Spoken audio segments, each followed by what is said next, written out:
प्रेम से बोलिए सद्गुरु साहिब जी की जय हो। सतनाम साहिब। आप सभी को मेरा प्रेम भरा सतनाम साहिब। कृष्ण जी ने कहा है कि कर्मण्येवाधिकारस्ते मां फलेषु कदाचन, कि कर्म करने के लिए आत्मा स्वतंत्र है, फलों के लिए वो स्वतंत्र नहीं है। इसलिए इच्छा क्यों की जा रही है फलों की? फलों को तो जब उसने कर्म किया उसकी भोक्ता तो वह बनेगी ही।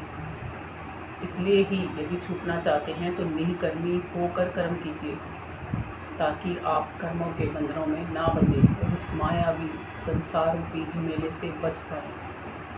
क्योंकि यहाँ जो आता है वो सभी कोई फंसता है, यहाँ से कोई निकल के नहीं जाता, और जो निकल के जाता है वो हैं केवल संत, केवल संत, केवल संत। संतों के सिवाय यहाँ से कोई ना बच के निकला है और ना ही कोई निकल सकता है। संतों के दिखाए यदि मार्ग पे हम भी चलेंगे तो एक दिन हम भी संत बन जाएंगे और यहाँ से निकलकर भव सागर पार करके इस वितरणी नदी को पार करके जा पाएंगे कहाँ? अपने परमात्मा के पास, जहाँ चैतन्यता है केवल, जहाँ पर जन्म मरण नहीं है, जहाँ पर ये नकली तन नहीं है जो मिट जाते हैं, जो पुनः हो जाते हैं। वहाँ पर केवल और केवल हम चेतन सत्ता जो आज भी इस तन को चला रही हैं वो चेतन सत्ता रहती हैं। फिर उनका ये तन लेना और तन छोड़ने का चक्रव्यूह खत्म हो जाता है और वो सदा सर्वदा के लिए उस परमेश्वर की हो जाती हैं, जिसमें जाने के बाद यहाँ वापस आना नहीं होता। और वो संत जी कहते हैं कि ये मायावी संसार 4 दिनों का मेला है। कोई इसको खेल गया और कोई खेल रहा है, यानी कि कोई यहाँ से जीवन बिता के जा चुका है, कोई आज भी यहाँ पर मौजूद है। और ये स्वप्न मात्र खेल है। स्वप्न मात्र कैसे है कि जैसे हमने रात को सोते समय सपना देखा, सुबह नींद खुली तो वो सपना टूट जाता है।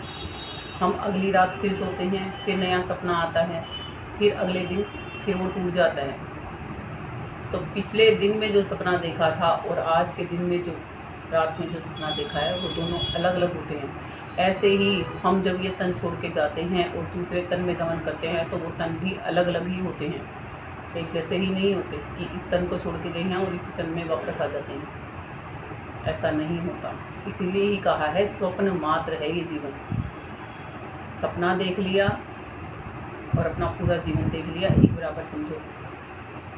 मगर हम समझ नहीं पाते क्योंकि हम रजगुण, तमगुण और सतगुण से मोहित होकर ये जीवन जीते हैं। और श्री कृष्ण जी कहते हैं त्रिभी गुण में भावे एभी सर्वम इदम जगत मोहि तम न अभिजानाति माम एवं परम एवं। श्री कृष्ण जी श्री गीता के माध्यम से हमें समझाते हैं कि सभी प्राणी समुदाय मेरी दुस्तर माया, त्रिगुणमयी ये दुस्तर माया, इसमें उलझे हुए हैं। ये कौन सी है? रजगुण, तमगुण और सतगुण की।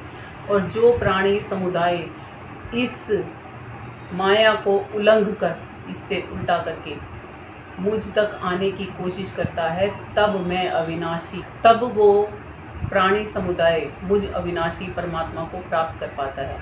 क्योंकि उससे पहले तो कोई मुझ अविनाशी को जान भी नहीं पाता। और श्री कृष्ण जी के अविनाशी स्वरूप को जानने के लिए हमें श्री कृष्ण जी ही बताते हैं कि हम कैसे उन्हें पा सकते हैं। वो कहते हैं तत्विधि प्रेणी पाते ने प्रिय प्रश्नने सेवाए उपदेशंति ते ज्ञानम ज्ञानी ने तत्वदर्शी ने, कि हे अर्जुन, यदि तुझे इस अविनाशी ज्ञान का बोध करना है तो तत्वदर्शी संतों की शरण में जाओ, श्रद्धा भाव से दंडवत प्रणाम करो, उनकी जितनी बन पड़ सके सेवा करो। यदि वो आपकी सेवा से आप पर खुश हो जाएंगे तो आपको तत्व का बोध ज्ञान करा देंगे और तत्व रूप में मैं प्राप्त करने योग्य हूँ, ज्ञान रूप में मैं जानने योग्य हूँ। और जब आपको वो आत्मज्ञान मिल जाएगा तब क्या होगा? आत्मज्ञान की अग्नि में आप अपने शुभ अशुभ कर्मों को जब दग्ध कर दोगे तो मुझ अविनाशी परमात्मा को पा पाओगे। अब श्री कृष्ण जी अपना अविनाशी रूप भी बताते हैं कि वो वास्तव में है कैसे। श्री कृष्ण जी कहते हैं ज्योति साम अपि तज्ज्योति तम से परम उच्यते ज्ञानम ज्ञेयम ज्ञान गम्य हृदय सर्वश्ट वशिष्ठम, कि हे अर्जुन, मैं ज्योतियों का भी ज्योति हूँ, तम से, अंधकार से अत्यंत परे हूँ, तत्व रूप में प्राप्त करने योग्य हूँ और ज्ञान रूप में जानने योग्य हूँ, और ऐसे ही तुम मुझे प्राप्त कर सकते हो। जब वो अपने आप को ज्योति स्वरूप बता रहे हैं, तो हम भला लड्डू गोपाल बना के श्री कृष्ण जी का तमाशा नहीं बना रहे हैं? क्यों हम भगवान के कहे अनुसार ना चल के उनका तमाशा बनाए जा रहे हैं? और जब हम परमात्मा की भी नहीं मान सकते, तो फिर भला हम मनुष्य मानेंगे किसकी? खुद विचार कीजिए, ताकि समझ में आ सके कि आखिर हम कर क्या रहे हैं। इस मायावी झमेले में फंस के ही यहीं के तो नहीं होके रह गए हैं, जैसा वो संत जी बता रहे हैं।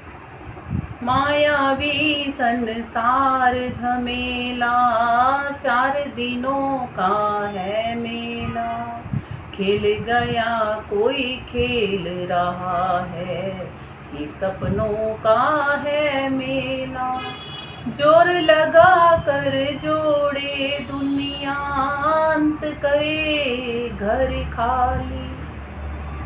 क्या जोड़ रहे हैं हम? क्या जोर लगा लगा कर जोड़ रहे हैं हम? धन संपदा, है ना, मान प्रतिष्ठा वैभव ऐश्वर्य।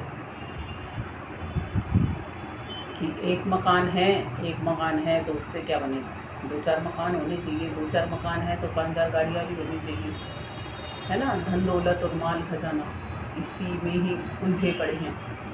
साहिब कहते हैं, धन दौलत और माल खजाना, कुटुंब कबीला, सब कुछ आत्मा यहीं छोड़ कर जाना है। ये जिस तन में तू रहती है ना, ये तन भी यहीं छोड़ के जाना है। बता फिर कहाँ तेरा ठिकाना है?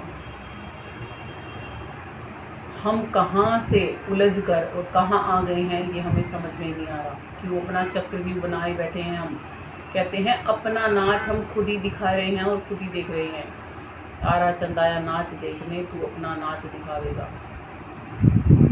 आए तो इस रंगीली दुनिया को देखने थे मात्र, मगर इसमें फंस के तमाशबीन हम खुद ही बन गए हैं और अपना ही तमाशा किए जा रहे हैं और खुद ही देखे जा रहे हैं। इसीलिए कहा जाता है, कर्मों के लेख और उघाड़ उघाड़ देख।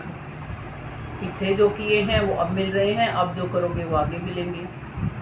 कब चक्रव्यूह से बाहर निकलना है पता नहीं। क्यों नहीं पता? क्योंकि पता कभी किया ही नहीं। जोर लगा कर जोड़े दुनिया, अंत करे घर खाली। घर कौन सा खाली करोगे? जो घर बनाया है वो तो खाली करोगे ही, उसमें इस तन को छोड़ के जाओगे, इस तन को भी खाली करके। और इस तन को फिर घर वाले घर में नहीं रखते, कहाँ ले जाते हैं? शमशान घाट में लेके जाते हैं। नीचे भी लकड़ी, ऊपर भी लकड़ी, बीच में आपके छोड़े गए इस तन को रखा जाता है और चारों कोनों पर आग लगा दी जाती है। आपके केश जिनको दिन रात संवारते हो कैसे जल जाएंगे? घास की मात्र जल जाएंगे। और जिस तन को, जिस काया को पाकर इतना इतराते थे ना, वो तन, वो काया भी लकड़ी की भांति जलकर फना हो जाएगी, खाक हो जाएगी। क्या केवल राख बनने के लिए ही इस मनुष्य के तन में आए थे? कर्मों के बंधन कमाने के लिए ही इस तन में आए थे? यदि नहीं तो जो करने आए थे आज भी करना शुरू करोगे तो भी धीरे धीरे ही सही उस मार्ग पे चल के वहाँ तक पहुँच ही जाओगे। बाग पिराना फूल पिराने, चुन कर ले गया वो माली। कौन सा माली चुन कर ले जाता है? कौन सा बाग बिराना है? कौन से फूल बिराने हैं? इस काल पुरुष की नगरी में हम बिरानी आत्माएं हैं और वो हमें ही घुमाता रहता है, इस तन से उस तन में और उस तन से उस तन में। इस तन से तोड़ा, उस तन में जोड़ा, उस तन से तोड़ा, दूसरे तन में जोड़ा। क्यों? क्योंकि हम उसके हाथों की कठपुतली बन के जो घूम रहे हैं कर्मा अनुसार।